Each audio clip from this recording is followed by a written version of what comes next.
ሰላም እንግዲህ ዛሬ ደግሞ ማሳያችሁ ከትንሽ ነገር ተነስቶ እንደሰማነው እንግዲህ ጎዳና ተዳዳሪ ነበረ። ከዛ ተነስቶ ነው እንግዲህ ይሄንን የመሰለ የተንጣለለ ቤት የገነባ እና እንዴት ከዚህ ደረጃ እንደደረሰና በምን ቅጽበታዊ መንገድ እንደተቀየረ ለኛም ለቤተሰቦቻችንም ለተመልካቾቻችንም በመንገር የኛንም ህይወት ሊለውጥ ይችላል ብለን ያቀረብንላችሁ። እስኪ ወንድሜ አንዳንድ ነገር በልልና። እሺ እኔ ከድሮም የጀመርኩት ጎዳና ተዳዳሪ ነበርኩ ሰው እንደሚያውቀው ማለት ነው። እሺ እና ብዙ ስራ አንቅም። እሺ ስራ አንቅም እና ያው አጠራቅሜ እዚህ ቤት ገብቻለሁ። እግዚአብሔር ይመስገን እላለሁ። እና ይሄ አንተ ቤት ነው ማለት ነው? አሁን የኔ ነው። በጣም የተንጣለለ ቤት ነው እኮ ያለ። አዎ በጣም ደስ የሚል ቤት ነው። የኔ ነው እና በጣም እንትን ነው።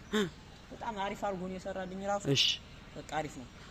አይ ደስ ይላል። እና አረጋሽ እየመጣ አንተ አራ በረረኛ ይድል አንተ አትሽዋ ታዲያ አራ አይደለም እያጠጣሁት ነበር እኮ ይሄኛው ልቆጥኩቶ ብዬ እኮ ነው መጀመሪያ ትናንትም የኛው አንተ አላጠጣሁም በቃ አጠጣለሁ ይባነኛው አጠጣለሁ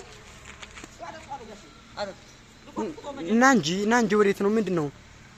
ጋሽዬ ሲገባ ነገ በዚህ ሰዓት እናና ኢንተርቪው እናደርጋለን። ጋሽዬ ግብሽ ወማለት ያንተ ቤት አይደለም እንዴ? ነው እንጂ ማሾፍ ያረከኝ ነኝ አንተ ማሾፍ ያረከኝ አትክልት ኮሽኳች ነው እኔ